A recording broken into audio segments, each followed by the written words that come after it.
tempo virou. Mudanças climáticas, aquecimento global, catástrofes ambientais, elevação do nível do mar, escassez de alimento, degradação dos recursos hídricos, extinção das espécies, pandemias... que mais? Tô esquecendo de algo? Bom, já tá claro que ou mudamos a nossa maneira de habitar nesse mundo ou será o fim da espécie humana. Mas calma, sem desespero. Estar informado sobre a realidade é importante, mas mais importante ainda é saber o que fazer com essa informação. Eu sou Giovana Nader e esse é o Tempo Virou, um podcast que irá tratar sobre temas atuais, colocando em pauta os novos tipos de práticas e pensamentos que já estão fazendo a diferença no planeta. Episódios novos toda terça, sempre com a presença de convidados especiais.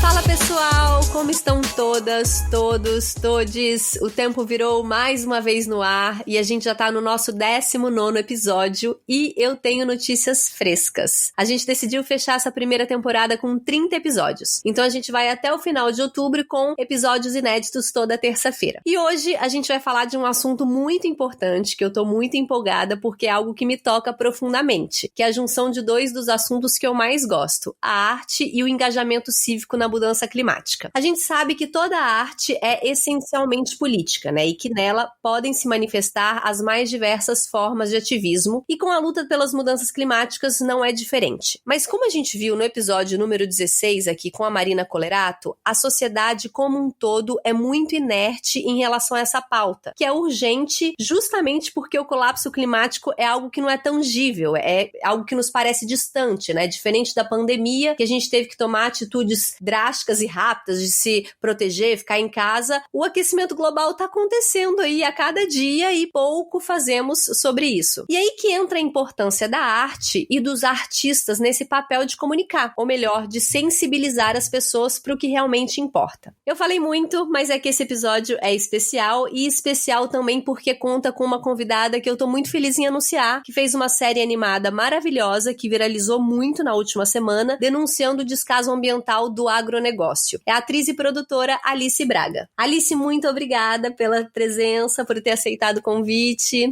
Giovana, muito obrigada a você, parabéns pelo podcast, eu adoro, e muito feliz, assim, de estar conversando com você, que é uma pessoa que eu admiro tanto, que é uma ativista, que mostra soluções e diz o que está nas nossas mãos, e isso é tão importante, a gente informar as pessoas e falar o que a gente pode fazer no nosso cotidiano, com as nossas roupas. Eu roubo dica sua direto. Ai, juro, que bom. Temos um amigo em comum, o No Lopes, que ele me ajuda muito, porque eu sempre vejo através disso, é muito legal mesmo. Então, muito feliz. Obrigada pelo convite. Ai, a gente que agradece. Alice, para começar o nosso papo, uma pergunta que eu sempre gosto de fazer, porque cada pessoa tem um processo de despertar para essa consciência ambiental único, né? E eu acredito que eu tenho curiosidade, e os ouvintes também. Qual foi esse seu processo? Quando foi que você se deu conta da urgência dessa pauta e como você foi procurando compreender e se engajar mais nesse assunto? Eu sempre, assim, acompanhei, buscava ler matérias e jornalistas que escreviam sobre isso e tal, mas eu acho que, assim, fisicamente foi quando o Greenpeace me convidou para eu ir até a Amazônia. Eu nunca tinha ido e eles me convidaram porque em 2016 existia um plano para construir uma hidrelétrica no Rio Tapajós. E essa construção da hidrelétrica, assim como a construção de Belo Monte fez, ia alagar uma grande região, enfim, ia destruir grande parte ali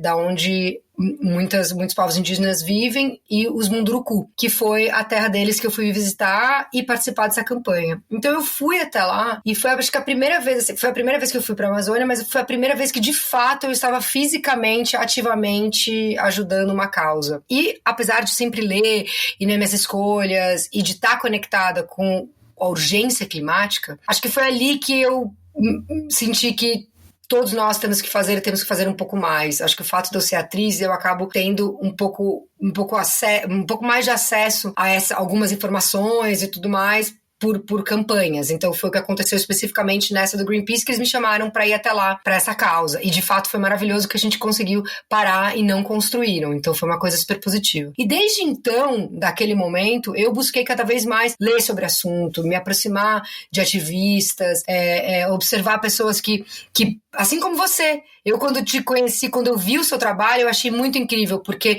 na prática a gente já mostra soluções, né? E eu acho que isso é muito importante. Então eu sempre comecei a buscar buscar um pouco mais ler sobre isso. Tem uma ativista americana canadense, que eu adoro, que é a Naomi Klein. Então, buscar um pouco os textos dela, o que ela diz, quais movimentos estão acontecendo no mundo inteiro. Foi um pouco nesse lugar. E aí, a partir disso, eu comecei cada vez mais a ficar envolvida também nesse ativismo do que a gente pode fazer que esteja ao nosso alcance. Então, foi uma coisa meio orgânica nesse lugar dessa primeira viagem, né, ao Pará, à Amazônia, mas para perceber que, de fato, a gente tem que estar numa luta diária contra a emergência climática, né? Inclusive, não sei se foi coincidência, né? Acredito que sim, mas você viveu artisticamente muitos filmes pós-apocalípticos. Totalmente.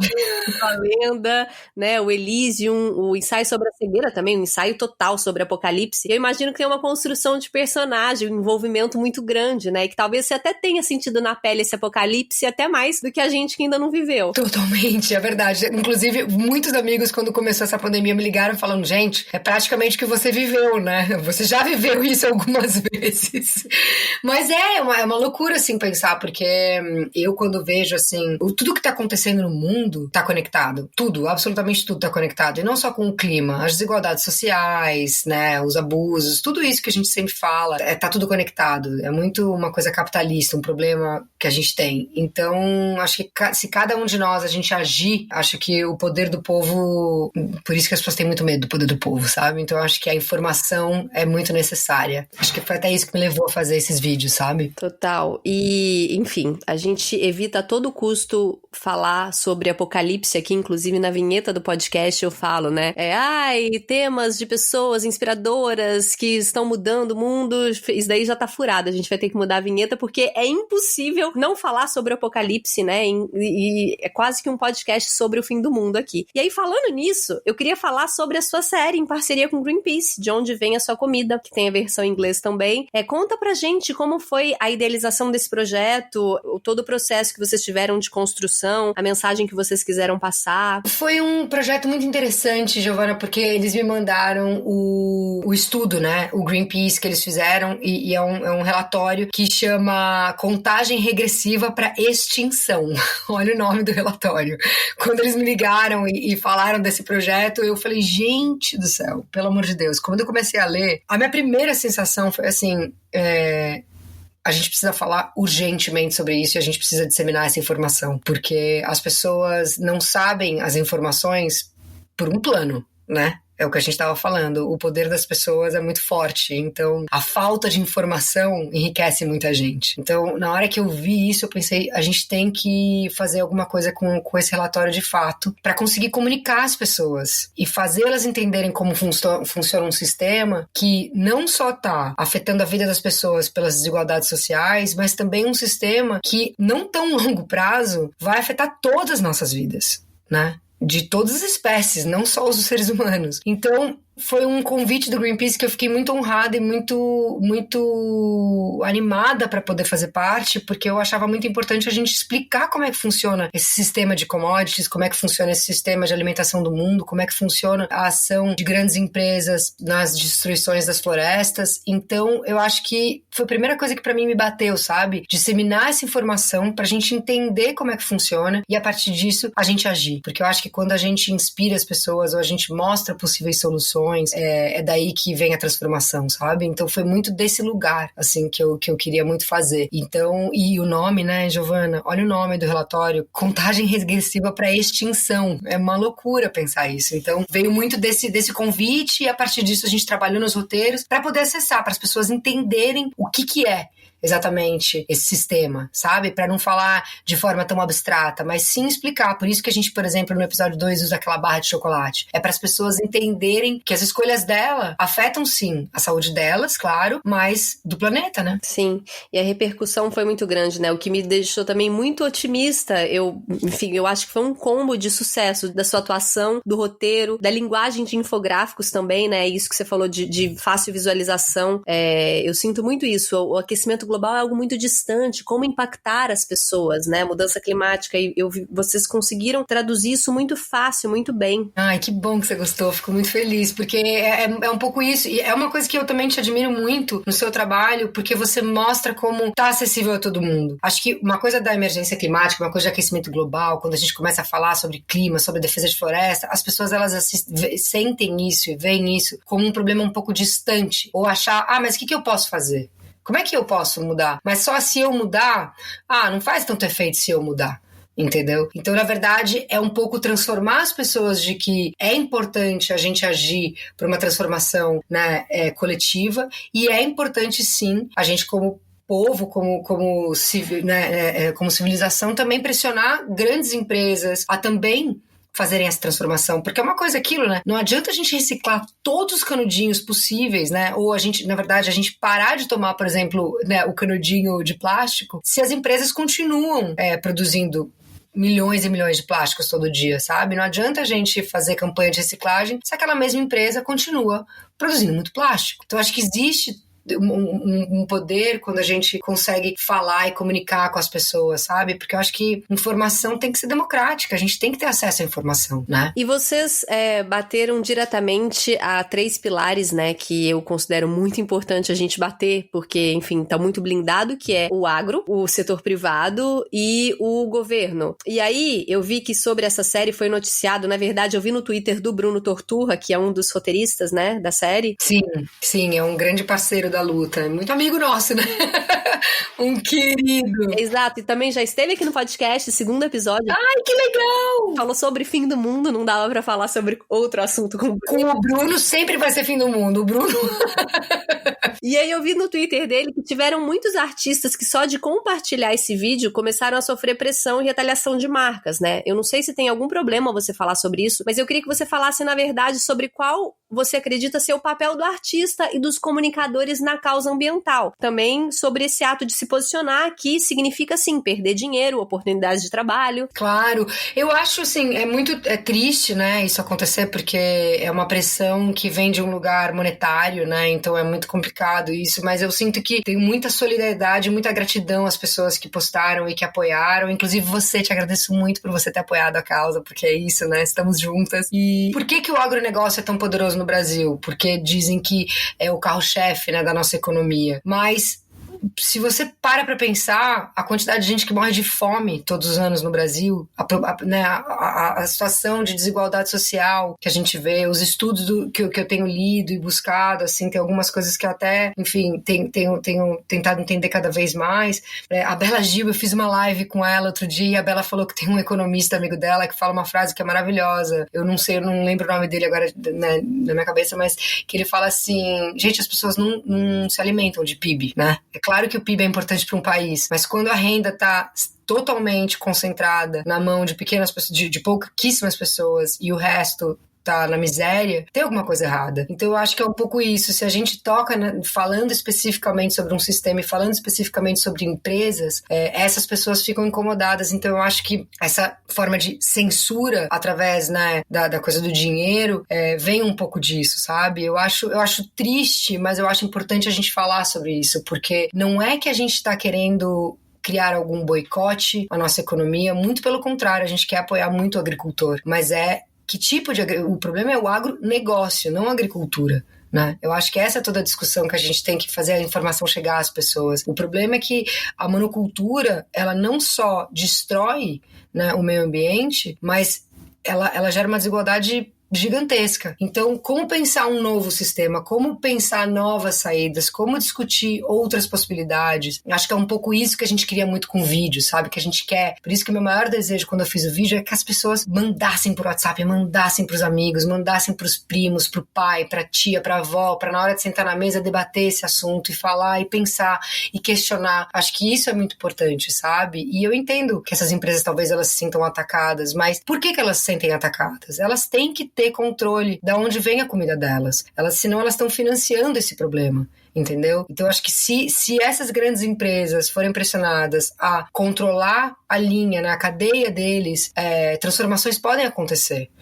Então acho que vem daí um pouco, sabe, essa controvérsia toda. Eu fiquei muito feliz que o Bruno falou dessa problemática, né, que o Torturra fez esse tweet, porque é importante a gente saber que isso acontece. E nós, como, enfim, como artistas, como pessoas que têm uma plataforma com alguns seguidores e que podem falar com os fãs, eu acho importante a gente se comunicar, sabe? E como povo se unir, porque nós somos cidadãos, nós somos seres humanos, nós não somos somente consumidores. A gente, claro, consome para sobreviver, para poder, né, para poder comprar a nossa comida, mas não somos isso. Então acho que é muito importante esse debate, sabe? A gente falar sobre o assunto. E você que tá aí fora do Brasil há tanto tempo, né, trabalhando uma brasileira no exterior, o que você tem ouvido a respeito da gestão Salles-Bolsonaro, a visão que chega de fato pro estrangeiro, sabe?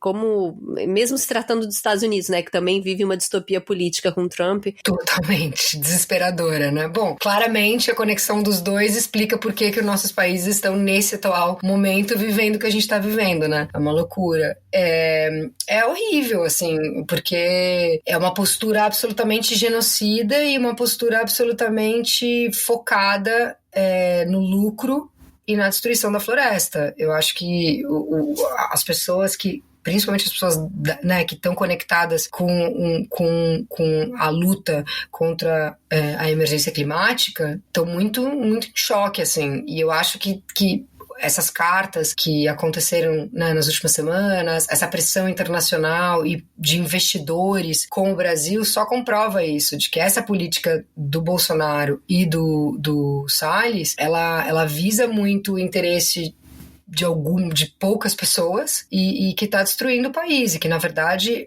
não ajuda a economia do país, ela só piora a economia do país. Então, internacionalmente, a sensação que eu tenho com pessoas que eu conheço, que leem sobre o assunto e que estão olhando o Brasil com uma perspectiva de fora, estão muito assustadas e muito enojadas, assim, elas estão muito... Existe isso? Pensei em enojadas, pensei em espanhol, enojadas.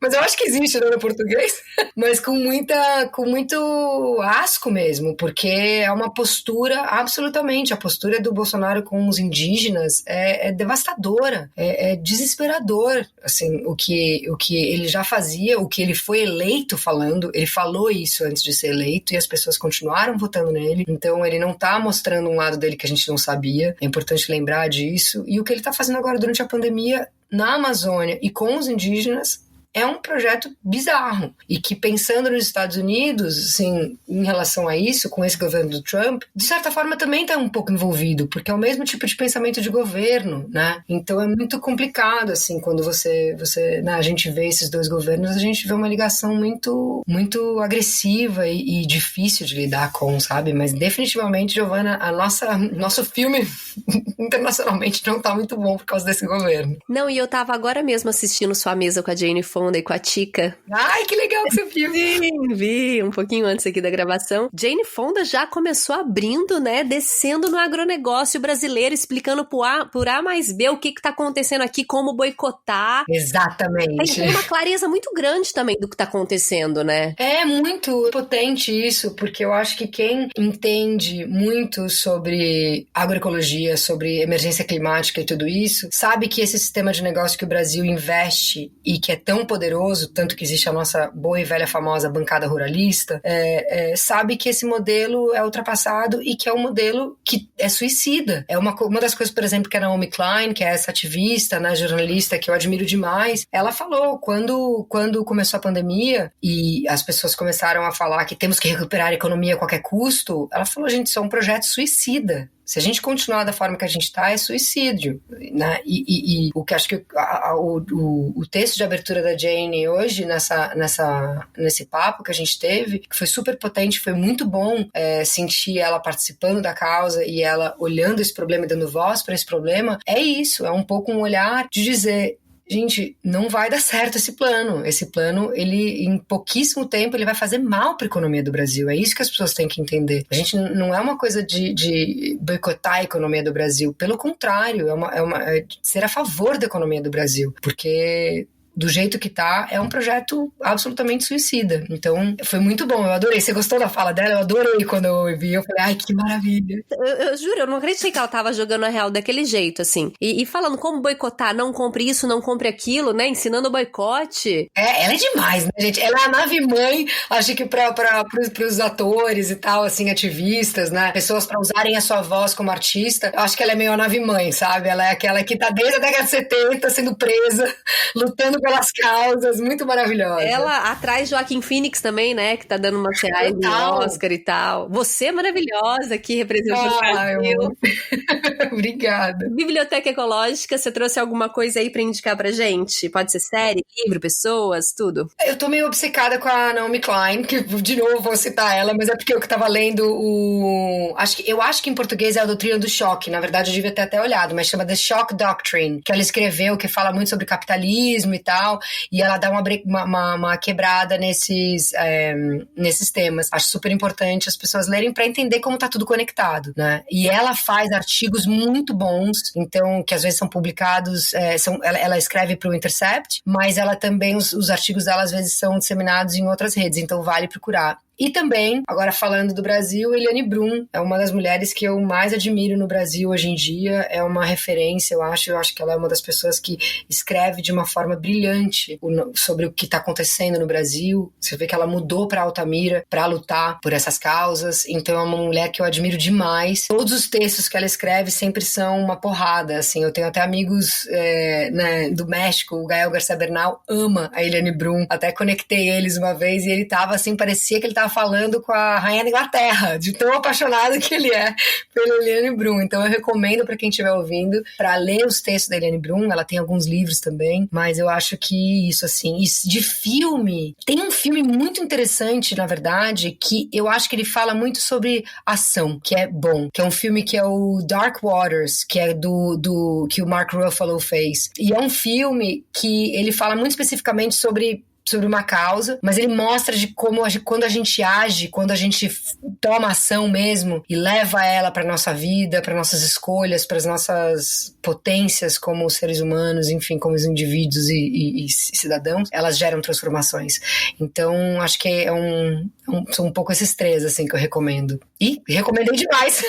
Ótimas dicas. Vou até pegar o seu gancho, eu ia dar outra. Vou dar também depois. Mas Eliane Brum tem um vídeo com Torturra, já que a gente falou muito dele aqui nesse episódio. Sim, que é maravilhoso esse vídeo. Eles gravaram lá em Altamira e ela contando sobre a luta dela por lá. Enfim, maravilhoso. É maravilhoso. Quem puder assistir, entra lá e assiste, porque é um papo muito importante e é um papo de dentro, né, Giovana? É um papo que conta com a perspectiva de dentro. E é isso que eu acho que é importante a gente fazer hoje, sabe? Eu acho que é olhar o lugar do outro, ter a escuta e também buscar se botar ali. Então, achei muito interessante a conversa toda, porque eles estavam lá. Eles não estavam falando daquele problema de longe, né? E ela falando, o povo aqui não gosta de árvore, não. Acho que o povo aqui odeia árvore. Não tem árvore na cidade, né? Eles andando pelas ruas sem árvore, amei. E minha dica também, a outra que eu ia dar é David Byrne, amo, maravilhoso, músico. E ele tem um site, já que a gente tá falando aqui do papel do artista na luta contra a crise climática e tal. Ele tem um site que chama Reasons to be Cheerful, é em inglês, mas a gente tem aqui o Google Tradutor, que eu uso muito. E é só com matérias de diversos tópicos,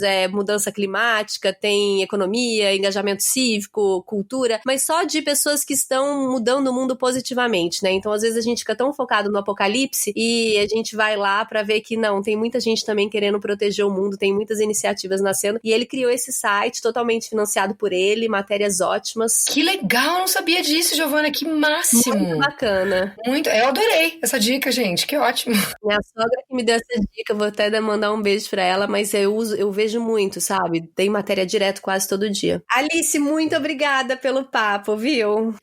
Obrigada a você, que prazer estar aqui. E te digo, parabéns pelo seu trabalho, obrigada pela inspiração, porque é muito bom a gente ter pessoas como você, como o Greg, que estão na luta e que seguem aí de punho pra cima e inspirando as pessoas. Então eu que agradeço o convite, muito feliz de estar aqui. Você também tem sido importantíssima nessa luta e, enfim, essencial. Parabéns por tudo que você tem feito aí. Pessoal, pra quem ainda não viu a série, por favor, vejam. Tá na internet, né? Tá no seu IGTV, no do Greenpeace, né? Tá no meu IGTV, tá no IGTV do Greenpeace também. E também tem um site que é o deondevemsuacomida.org.br, quem quiser ver lá.